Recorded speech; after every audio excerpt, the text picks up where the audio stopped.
Assalamualaikum warahmatullahi wabarakatuh. Nama saya Ahmad Syafiq Rizky dari kelas 3D. Saya akan menjelaskan tentang PPH pasal 21 dan contoh soalnya. Yang pertama, pengertian PPH 21 adalah pajak atas penghasilan berupa gaji, upah honorium, tunjangan, dan pembayaran lainnya dengan nama dan dalam bentuk apapun sehubungan dengan pekerjaan atau jabatan, jasa, dan kegiatan yang dilakukan oleh orang pribadi sebagai subjek pajak dalam negeri. Sebelum mengetahui tentang tarif pajak PPH pasal 21, kita pahami dulu siapa saja peserta yang harus melakukan wajib pajak PPH pasal 21 menurut Peraturan Direktorat Jenderal Pajak. Yang pertama ada pegawai. Selanjutnya, penerima uang pesangon, pensiun, atau uang manfaat pensiun, tunjangan hari tua, atau jaminan hari tua. Termasuk ahli warisnya juga merupakan peserta wajib pajak PPH.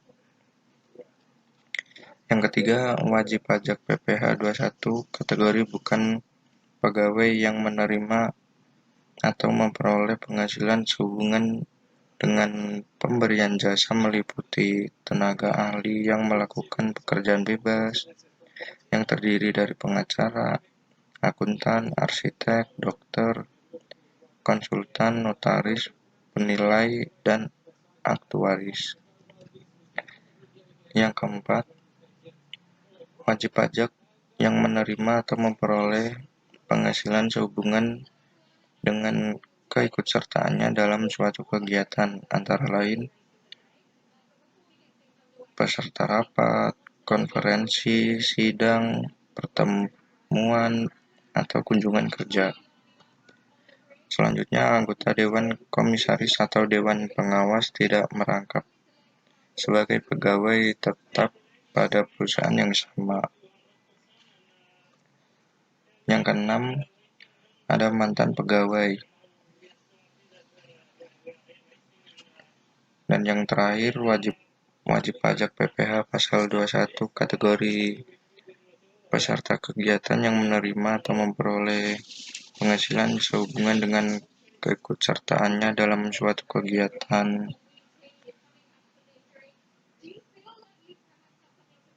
Peserta perlombaan dalam segala bidang, antara lain perlombaan olahraga, seni, ketangkasan, ilmu pengetahuan, teknologi, dan perlombaan lainnya.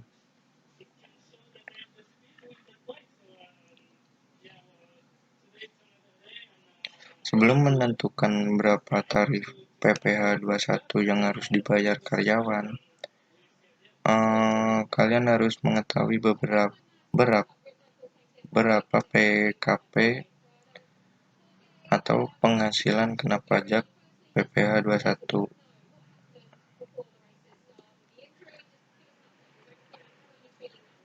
PKP atau penghasilan kena pajak PPH pasal 21 menurut Peraturan Direktorat Jenderal Pajak adalah sebagai berikut. Yang pertama, pegawai tetap. Yang kedua, penerima pensiun berkala. Yang ketiga, pegawai tidak tetap yang penghasilannya dibayar setiap bulan, atau jumlah kumulatif penghasilan dalam satu bulan telah melebihi 4.500.000 rupiah.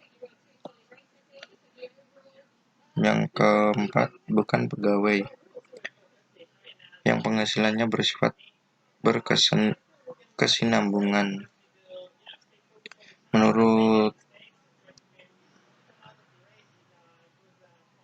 Jenderal Pajak, berkesinambungan adalah imbalannya dibayar atau terutang lebih dari satu kali dalam 1 tahun kalender sehubungan dengan pekerjaan, jasa, atau kegiatan. Selanjutnya ada penghasilan tidak kena pajak. atau PTKP. Berdasarkan PMK nomor 101/2016, Anda tidak akan dikenakan pajak penghasilan jika penghasilan Anda kurang atau sama dengan 54 juta. Berikut adalah penjelasan lengkapnya. Yang pertama, 54 juta untuk diri wajib pajak orang pribadi. Yang kedua, 4.500.000 tambahan untuk wajib pajak yang kawin. Yang ketiga, 54 juta untuk istri yang penghasilannya digabung dengan penghasilan suami. Yang terakhir, 4.500.000 tambahan untuk setiap anggota keluarga saudara dan keluarga dalam garis keturunan lurus serta anak angkat yang menjadi tanggungan sepenuhnya. Paling banyak 3 orang untuk setiap keluarga.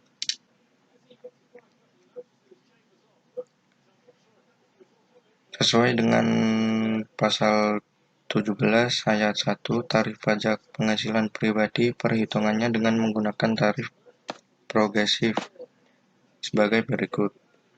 Yang pertama, wajib pajak dengan penghasilan tahunan sampai dengan 50 juta adalah 5%.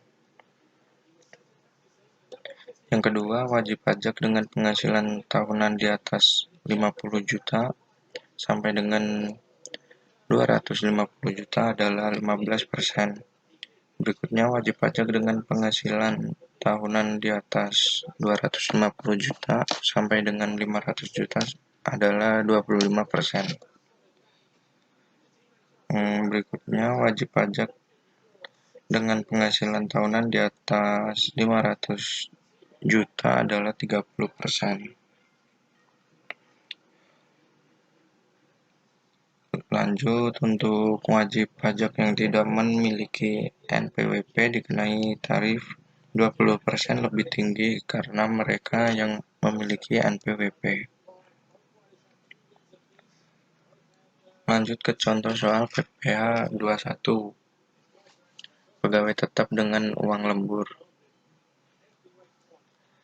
Tanti Agustin adalah seorang karyawati dengan status menikah tanpa anak.